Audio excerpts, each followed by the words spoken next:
Hey guys, Hello Bella here. In this video, I'm going to be going over 14 of the books that I read in 2021. All of these books are going to be nonfiction books except for Where the Crawdads Sing, which is actually one of the best books I read all year, so I think I need to make it a point to read more fiction books in 2022. I did actually finish 22 books this year, but I didn't wind up keeping all of them just because, I'm not a very sentimental book person. If I finish a book and I don't think that I'm going to read it again or I don't need to reference it, I will usually get rid of it. So I finished 22 books, but I started about 40 books, and the reason for this being is that I do not finish every book that I start.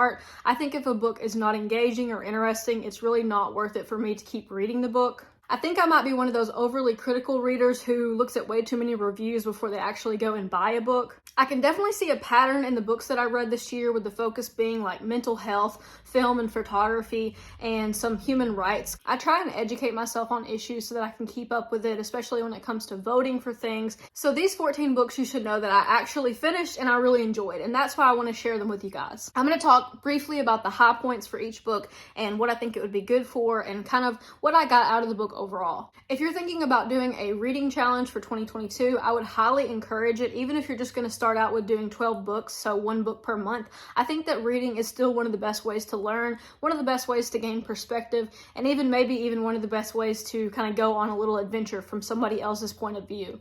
So the first book that we have is called Behind the Camera. So this book is actually about taking photos. It's about different types of photography, different types of lenses that you can use, different types of images that are crafted, and it gives you a pretty detailed history on how these images came into focus. Each page pretty much has a picture, and it gives you the background of the technique that they're using and the photographer of the picture. So when I wanted to learn more about photography, I thought that this was a great book to pick up. I think I probably wound up reading this in a couple of days. The next book I read was Making Documentary Films and Videos, and the reason I wanted to read this was because I actually wound up doing an interview on my channel with someone who worked with Joe Exotic from Tiger King, and he told me that in order to create content or to make videos, I need to just start doing it and start making films. And so I've tried to take that advice serious, even though I really do feel like sometimes I'm I don't know what I'm doing, I have imposter syndrome. But this book was super helpful in figuring out how do you structure a documentary film,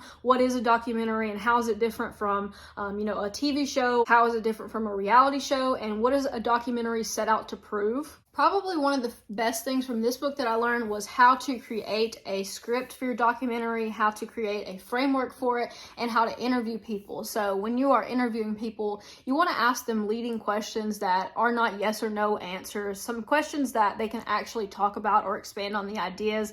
And if you've ever seen an interviewer do a poor interview, it gets really awkward really quickly. So that is something that I picked up from this book, and this book is full of highlights. The next book, in keeping with the film theme, was How to Shoot Video That Doesn't Suck.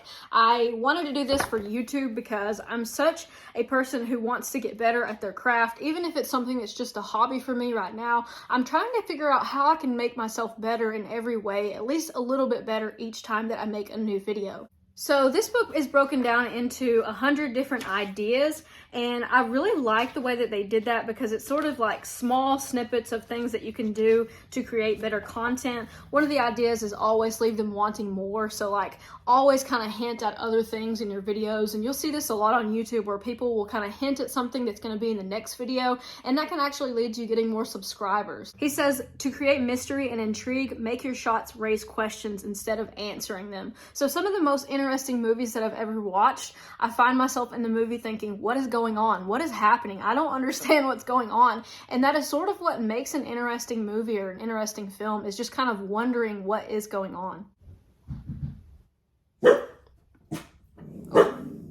Oh, there's my UPS man.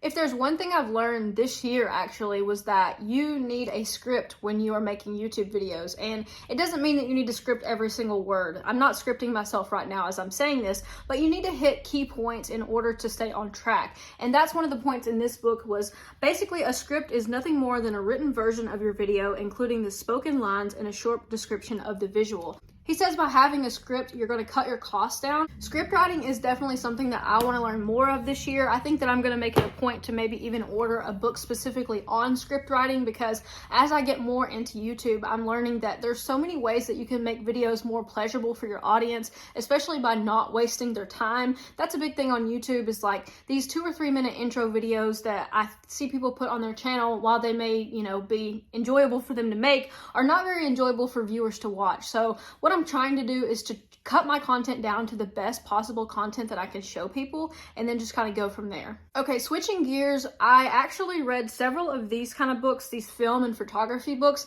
and then I got on a bit of a social justice kick. So we're going to switch gears here and talk about some of those books that I read this year. The first social justice book I read was Caste, and it's by Isabel Wilkerson, and my name's Isabella, so, there's something there. I think that this book was really eye-opening for me in terms of kind of looking at class systems in the United States and kind of talking about the word privilege. And I know that a lot of people hate that word, and they think, oh, I don't have any privilege, and, they don't really understand it. So when I read a book about a subject like this that I'm not quite sure about, I try to come at it with an idea of how can I better understand their point of view. Not how can I argue with it or how can I prove it wrong, but how can I sort of understand what I'm not understanding here. This is like a great history book if you're into history and how things got to be the way that they are, how things kind of shifted from the civil rights movement into the way that they are today. And I think that it's just an awesome book for everyone to read, but specifically for a white Southern lady to read, this perspective is something that I definitely needed. Speaking of perspective that I needed, So You Want to Talk About Race was another book on my list, and I actually wanted to read this book probably for 6 months to a year before I actually bought it. I'm gonna say that I had to work up the courage to buy it, because I don't know, like, it's almost intimidating to kind of read books like this, because you don't want to get called out for things, you don't want to feel like you're doing something wrong, but I do think the best way to educate yourself is to read things like this. In the book, she says, instead of trying to isolate or ignore race, we need to look at race as a piece of the machine, just as we'd look at class or geography when considering social issues. I think I actually made a review video on this book, so if you want to see that review, you can just go to my playlist that is book reviews, and this should be on there. One of the points that I really loved was about privilege. When somebody asks you to check your privilege, they're asking you to pause and consider how the advantages you've had in life are contributing to your opinions and actions, and how the lack of disadvantages in certain areas is keeping you from fully understanding the struggles that others are facing, and may in fact be contributing to those struggles. So basically what she's saying here is that you may not have, had every advantage in life, but because you are white, because you come from a middle class family, because you were able to attend college, because your parents helped you, those are all pertinent to me, I may be having some privileges in life that don't allow me to understand the problems that other people would be going through. And so this book is probably one of the most impactful books I read this year as far as social justice goes.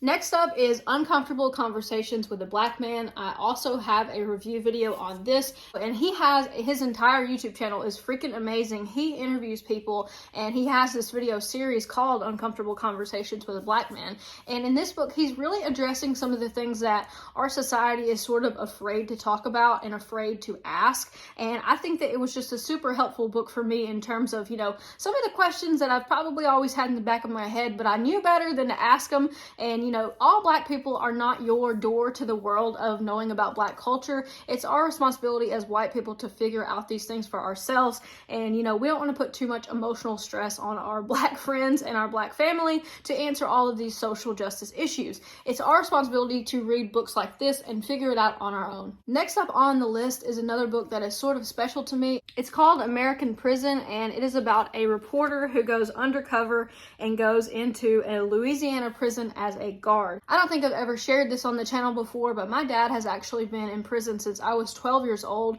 so this book was really hitting home for me. My dad is in an Alabama prison, and this guy was in a Louisiana prison, and this book is so similar to every experience that I've heard my dad talk about or I've had personally dealing with the prison system in Alabama. It talks a lot about the money element in the prison system and how basically the states make money off of people who are being incarcerated, everything down to judges judges and lawyers are pretty much being encouraged to put people in prison, and it's just a terrible, terrible system, and this book is set on exposing it. Probably one of the most interesting things that he talks about in this book is how little that he is trained. He literally applies for a job at this prison, gets hired, and goes in and starts this crazy mess of things that he's in charge of. He's in charge of fights, he's in charge of contraband, he's in charge basically to keep himself and others safe, and he talks about how little he's actually being paid as a guard in the prison system and how underqualified and understaffed they are in this Louisiana state prison. This is the kind of book that makes me think that, you know, journalists risk their lives for us to get these stories, and we just aren't as thankful as we should be sometimes.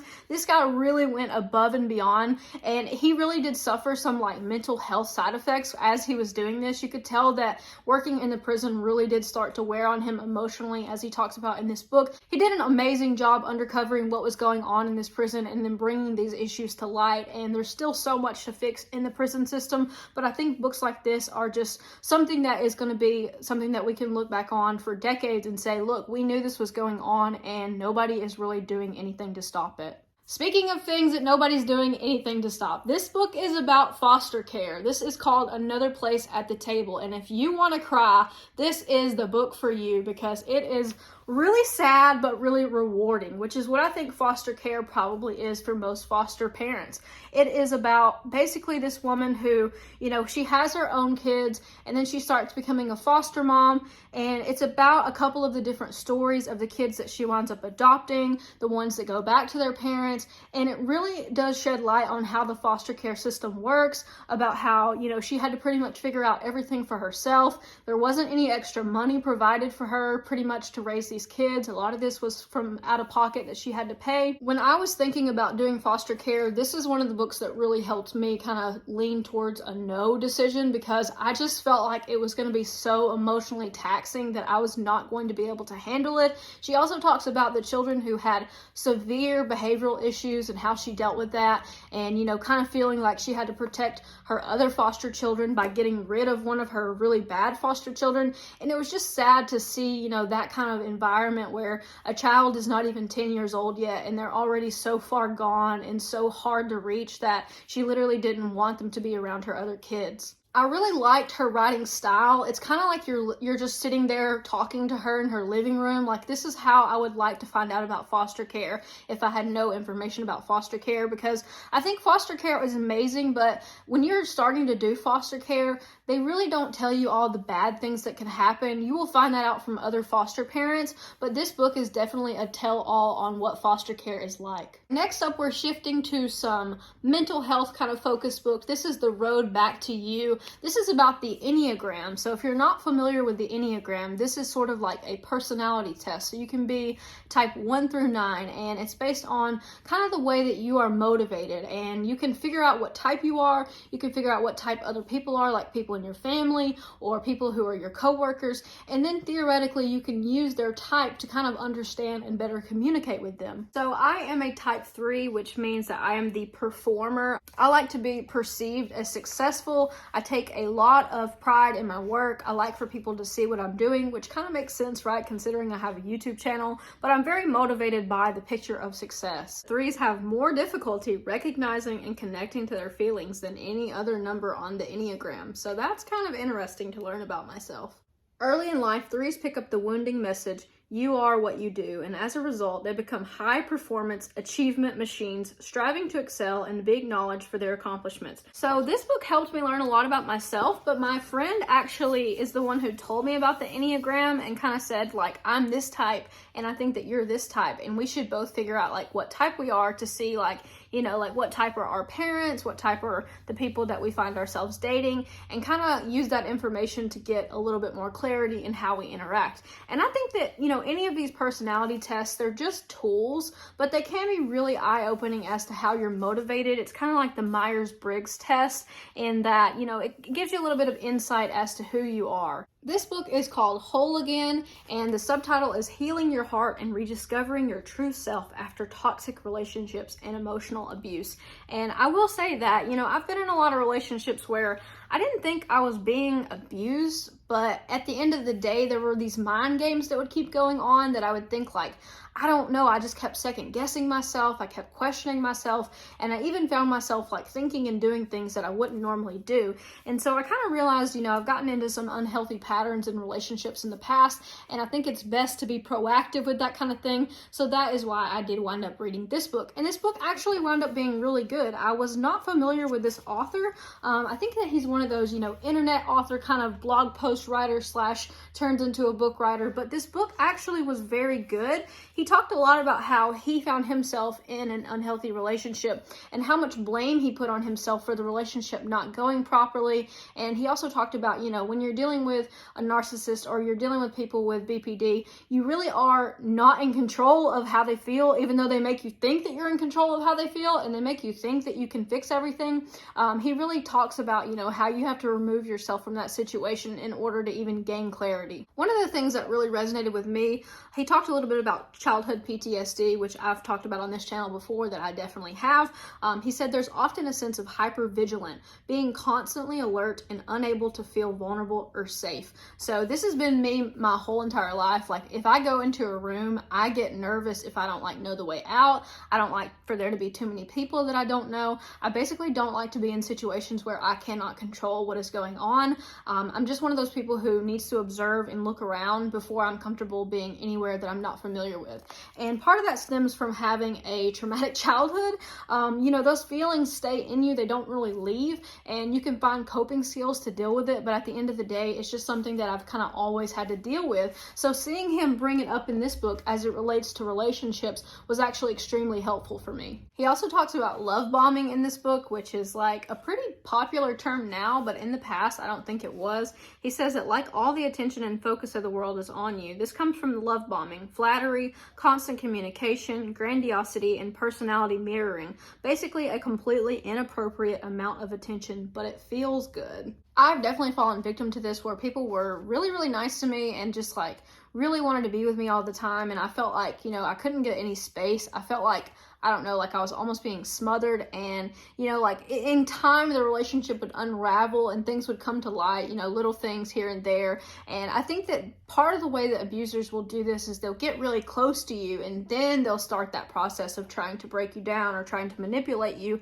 And, you find yourself thinking, oh, well, if I'm so close to this person, they must be right because, they just want what's best for me. And it really is just a terrible, terrible cycle to be in. I would highly recommend this book. This book is definitely something that I would consider like emotional ammo if you are going to go out into the dating world today, because it's not easy to date right now, honestly. Like it's so difficult with the culture that we're in and just like everything that has been going on in the world. I think that is probably one of the most difficult times in history to date. Next up is the book called A River Runs Through It, and you may know this movie. This is a movie with Brad Pitt, and this movie is something that I wanted to watch, but I thought I need to read this story first, and this actually turned out to be an excellent story. This is another book that made me cry this year, you guys, so it's definitely worth reading. The story is only about 100 pages, and it's about this guy and his brother and his dad, and basically they're all just going out fishing. They learn to fish when they're young, and they go on these fishing trips as they get older, and it's kind of about the circle of life and growing up and just kind of learning what it's like to be a man. This book is called Sobering by Melissa Rice. This book is about how she got sober and how she kind of learned to relive her life without alcohol. And you guys know I've done a sobriety challenge this year where I went 30 days without drinking, and it is probably one of the most impactful things that I did this year. It really helps me to gain some perspective on my drinking and help me get my problem drinking under control. And I really do credit books like this to kind of helping me figure that out, because I was in that weird place where I'm like, I don't know if I'm an alcoholic, but I also think I have a problem with drinking. And so reading books like this really did help me reach a conclusion that is the best thing for me at this time. And I think that, overall, sobriety books are so hard to write. It's so hard to share that part of you, that deep, dark part of you that you're so ashamed of. And, it takes a lot of courage to write any memoir style book, but to write a sobriety book is on a whole nother level. So I think that this was also one of the best books that I read this year. All right, guys, the last book that I read this year, and I know that I'm probably a little late to the game on this because this book came out quite a while ago, but this is Where the Crawdads Sing, and boy, oh boy, did I find myself tearing up when I was reading this. I finished this book in about 3 days. I would actually take this book to the creek with me, and I would sit in the creek while I read and watch this girl sit in the creek, and the book is so messed up because it has water, it has creek water all over it, but I just love this book so much. Like, I don't know, it's definitely my favorite book that I read this year. I don't read enough fiction books. I think that if I have any goal when it comes to reading next year, it's going to be for me to read more fiction books and for me to explore other genres of books, because I tend to get tunnel focused on something. Like this year, I was tunnel focused on content creation and photography and filmography, so I read a lot of books on that. And I also got kind of interested in like the social justice causes, so I read a lot of books on that.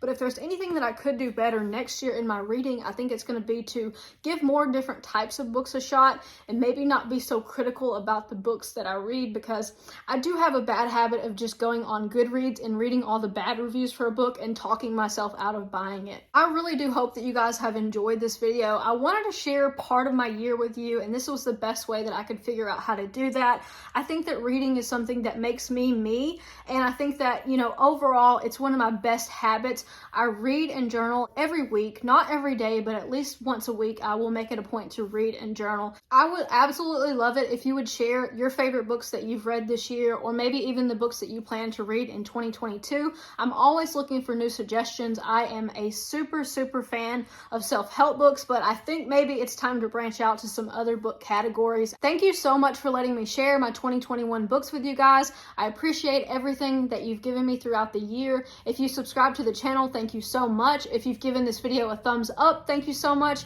I will catch you guys in the next one, but take care until then.